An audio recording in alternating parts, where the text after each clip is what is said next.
Om Sri Gurubhyo Namaha Harihi Om Sadashiva-Samarambham Shankaracharya-Madhyamam Asmadacharya-Paryantam Vande Guru-Paramparam Shruti-Smriti-Purananam Alayam Karunalayam Namami Bhagavat-Padam Shankaram Loka-Shankaram Shankarupena Machittam Pankikritamabhudyaga Kinkarigasya Samaya Shankaracharya-Mashrage Prahlada-Varado Devo Yo Nrisimha-Paro Harihi Nrisimhopasakam Nityam Tam Nrisimha-Gurum Bhaje Sri Satchidananda Shivabhinavya Nrisimha Bharatyabhidhanyatīndran Vidyanidhin Mantranidhin Sadatmanishtan Bhaje Manava Shambhurupan सदात्मध्याननिरतं विषयेभ्यः पराङ्मुखं नौमि शास्त्रेषु निष्णातं चन्द्रशेखरभारतीं विवेकिनं महाप्रज्ञं धैर्योदार्यक्षमानिधिं सदाभिनवपूर्वन्तं विद्यातीर्थगुरुं भजे अज्ञानां जाह्नवीतीर्थं विद्यातीर्थं विवेकिनां सर्वेषां सुखदं तीर्थं भारतीतीर्थमाश्रये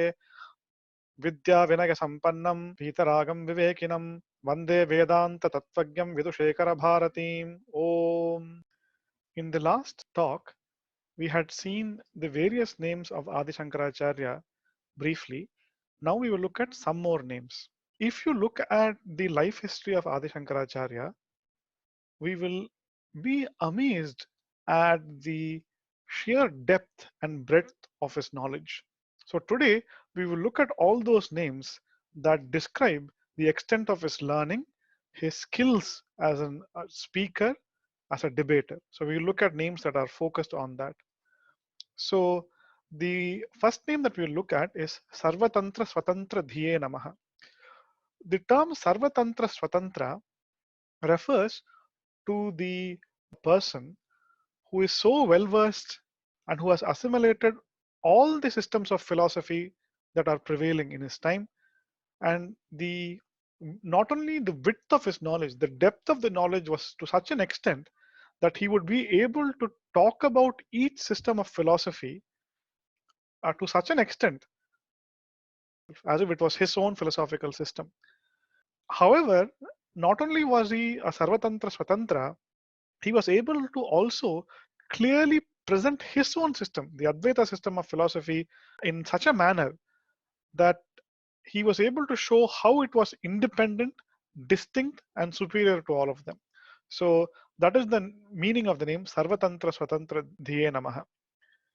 The next one refers to how he was the propagator and the person who established the Advaita Siddhanta to the world. And the name is Advaita Sthapanacharya Namaha. Now, in the shloka that we say at the beginning of all classes, we say Sadashiva Samarambham Shankaracharya Madhyamam Asmadacharya Paryantam Vande Guru Paramparam. So, the importance that we place on Adi Shankaracharya can be discerned from that shloka itself when we say Shankaracharya Madhyamam, because it was Adi Shankaracharya when the entire world was focused on Avaidika systems. He brought back the importance of the entire Vedic corpus. He established the importance of Jnana Kanda, which was ignored by the Purva Mimamsakas as Arthavada, as merely eulogy and not revealing something useful or having utility. But and in doing that, he did not discard the Karma Kanda also. He carved out a specific place for Karma Kanda as a means to achieve the purity of mind and the Chitta Shuddhi required to make an entry into Jnana Kanda, and the importance that Adi Shankaracharya plays in the Guru Parampara can be known from the name Advaita Sthapanacharya.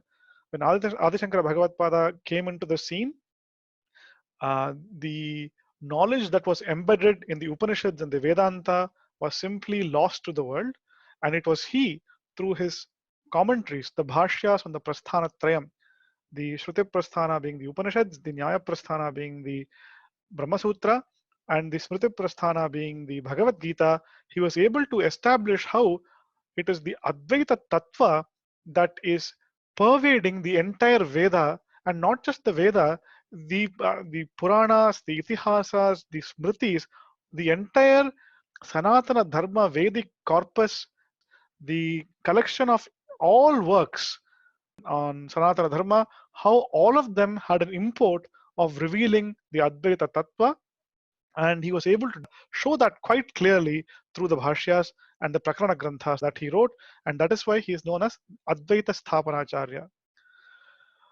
But apart from establishing Advaita as a philosophical system, as a means to achieve the highest Purushartha, the Parama Purushartha, the highest aim of human endeavor, which is moksha, he did not ignore the Karma Kanda, the Upasana Kanda, those sections of the Veda that talk about performing rituals, that talk about various meditations on different forms of Ishvara. He did not ignore that at all. He carved a specific place for the Karma Kanda and the Upasana Kanda of the Veda also. Although his focus was on the Jnana Kanda, he did have a place for the Karma Kanda and the Upasana Kanda also.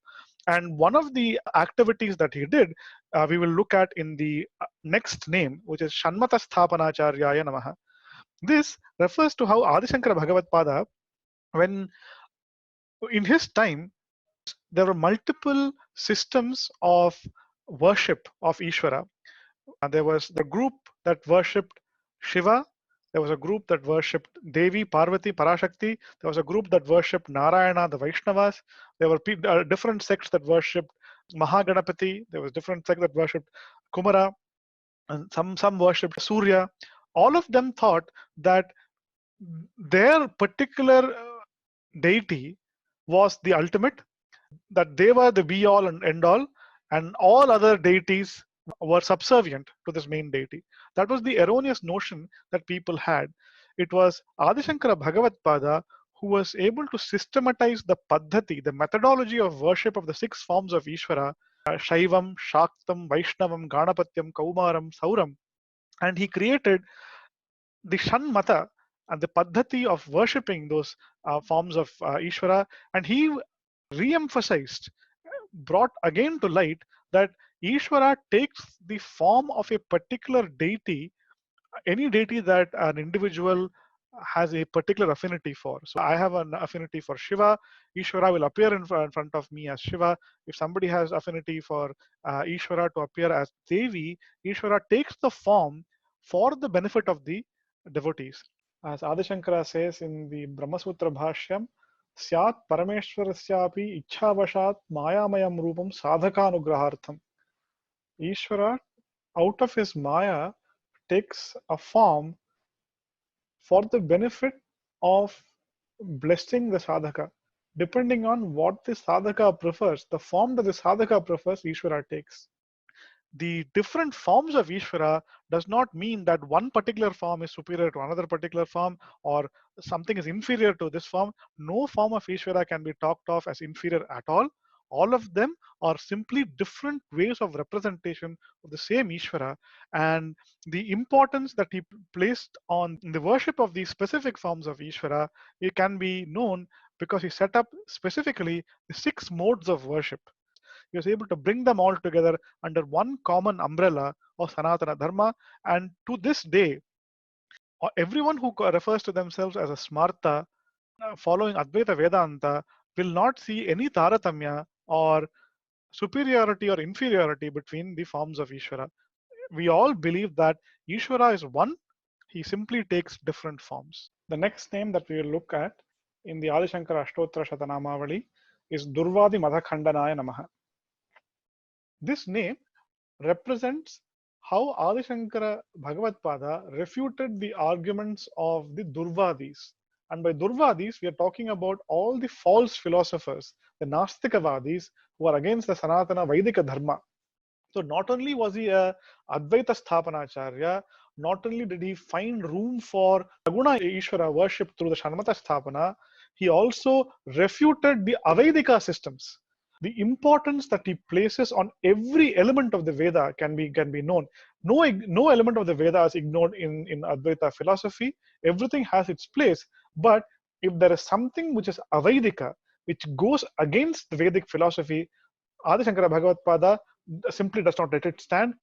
He completely refutes those arguments of these false philosophers, these Nastikavadis, those people who are against the Sanatana Dharma, Vaidika Dharma.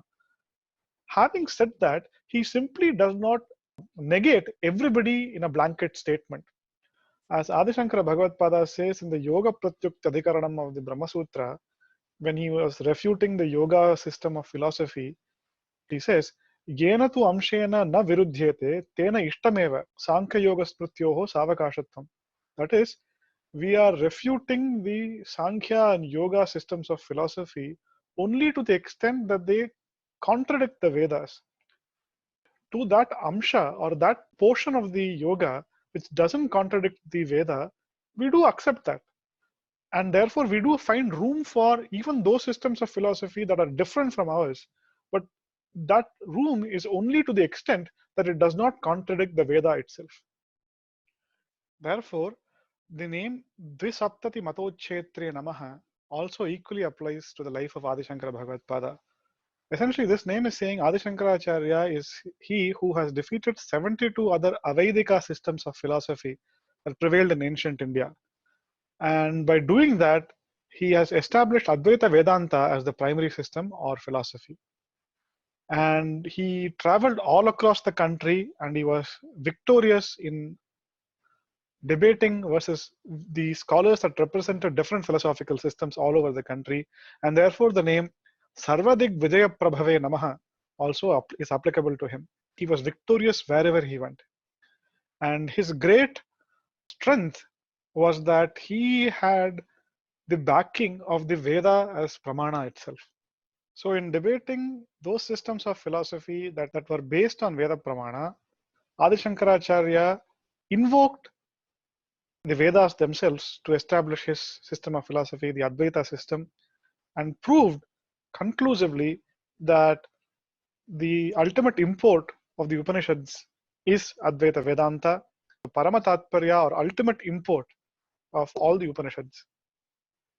And where he was debating other Avaidika philosophical systems, he pointed out the logical fallacies, inconsistencies in their own philosophical systems, and how Shruti, Yukti, Anubhava, from each of these three perspectives, their philosophical systems did not make any sense, and therefore what they were arguing for was fundamentally flawed. As a result, he traveled all across India and achieved Digvijayam wherever he went. The next name that we look at is Traimarga Prakashakaya Namaha. And this name is conveying that Acharya Shankara Bhagavad-pada illuminated the path that have been set out in the three Vedas. And the three Vedas here refer to Rig, Yajus, and Sama Veda. Someone may ask, what about the Atharva Veda? The reason why we're talking about Traimarga Prakashaka here is because we're talking about the three types of mantras that occur. The Rig mantra, which is the mantra which is set to a meter, it's an invocatory hymn. The Yajus mantras, which are the mantras that are set in prose form, and the Sama mantras, which are the Rig mantras set to a musical tune.